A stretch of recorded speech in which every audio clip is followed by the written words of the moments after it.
Welcome, Jack. Thank you so much for being here with us today and for sending your work to us. We're just thrilled to have it here at Cindependent. I wanted to ask you about some of the challenges. So this film was made with no script. And I wanted to ask you, and they're not really actors, right? So No. what was that like? I can't even imagine. Yeah, it was a challenge when Sam, our director, came to David and I, my fellow producer on this. It was interesting because we had worked with Sam before, and David and Sam had went to USC together, so they had worked together quite a bit. And Sam and I and David worked on a movie called Trap Jazz, which is on, I think you can watch it on Hulu and Disney. And so we had a really great experience working, or I had a really great experience working with Sam, and wanted to find a way to work with him again.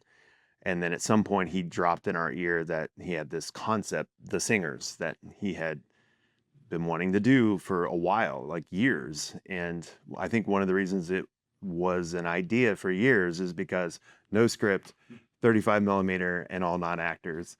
And we're like, okay. And also, really, honestly, as a producer, a short film. So, we're typically making features, and those can be more difficult to fund. To try to do it at a way where we're like 35 millimeter and all the things that we wanted to do. But it was an interesting challenge, and David and I like to be challenged. So we're like, okay, well, we'll look into it. And so I started seed planning, and eventually I had found a partner who was willing to put some money behind it. And then it got interesting because then we had to start building how this was going to work out. And it really all started with Sam reading this Ivan Turgenev. I heard someone in here earlier saying the proper pronunciation was one of you guys. Turgenev. Yeah, it was. Yeah. I'm going to say Turgenev, and we'll go from there. But so he wrote, or sorry, he wrote this story in the 1850s or something. Sam had read it in another book. I can't think of the name of it. A collection of short stories. He had read that, was inspired by the concept of these men in this downtrodden bar, and it breaks into a singing competition. And then literally that night he was scrolling on his phone late at night watching YouTube videos and sees Mike Young singing in this subway in New York, Unchained Melody. And he stuck the two together, and he's like, this is what I want to do. And so I was like, this is really interesting concept, bringing these kind of viral sensations, putting them in a movie. They haven't acted before. And so that was really the beginning of it. And there wasn't a lot more threaded to it other than he had actually the original 3 cast members he had was Mike and 2 other guys that are not in the film. Okay. Yeah, that's where the twist starts to come. So once we really started realizing, okay, we're going to get funding and we're going to be able to make this movie, we got into a situation where we started casting, and we had an amazing casting director, Natalie Lynn, that helped us with a lot of the characters you're seeing in the film. And ultimately, going back to the question again, sorry, I went on a ramble, is like how the difficulty of Sure. Having no script and no script. Yes. So all of this has led to us trying to figure out how to put this movie into action, essentially, which was difficult. If you want to, I feel like this is a very long answer, so that's totally fine. Fine. We're all interested in how it went for you, so that's great. Yeah, so ultimately we ended up having to cast 2 different people because the guy Woody that Sam really wanted to be singing House of the Rising Sun couldn't make it due to health issues. So we cast Chris Smither, who you see in there, and then Judah, who's the guy that leaves the bar. Okay. And I think a lot of people think that Judah comes back and is the opera singer. I've heard that, but that's obviously not the case. So Judah leaves the bar and never comes back. And then the opera singer is always just sitting there.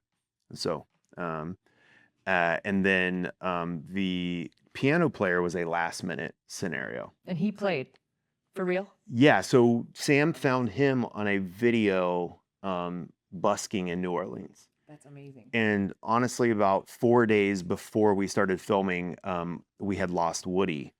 And so Sam said, I need Chris and this guy, or we're not going to be able to do this. So we had to like scramble to find these other 2 people and then get them there a few days before we started filming. Yeah.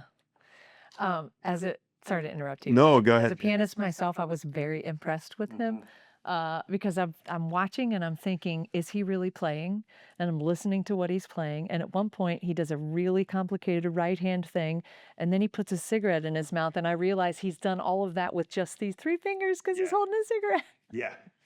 He's a lot. Yeah. He's so I understand why Sam, when he saw him, he must have just found him and was interested in him. But he was doing that out on stand-up pianos out in the streets in New Orleans. And it was wild because Sam's like, I want this guy, but I can't get a hold of him. There's no way to get a hold of him. I've been trying to get a hold of him for like a year. So now I have 2 days to book him before we're going to be filming. And I'm like, okay, how do I get a hold of this guy? So I started diving into YouTube comments. Okay. And from YouTube comments, I would take that to a comment on Instagram and start digging through comments and be like, okay, this guy played with this person. So I try to get through this person. And then I found somebody that I knew in Ojai, California, who had played with him, Okay. got this guy's number to get on a call with this street poet that would type poetry who knew him and played in a band with him, got in on the phone with him.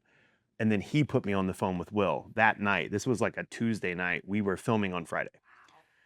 And then this guy answers the phone and he's like, who's this? And what's going on? And he's like living on a boat in Massachusetts, and I'm like, well, you want to come to this movie? And he's like, does it have per diem? I was like, we'll work it out. Yeah, sure.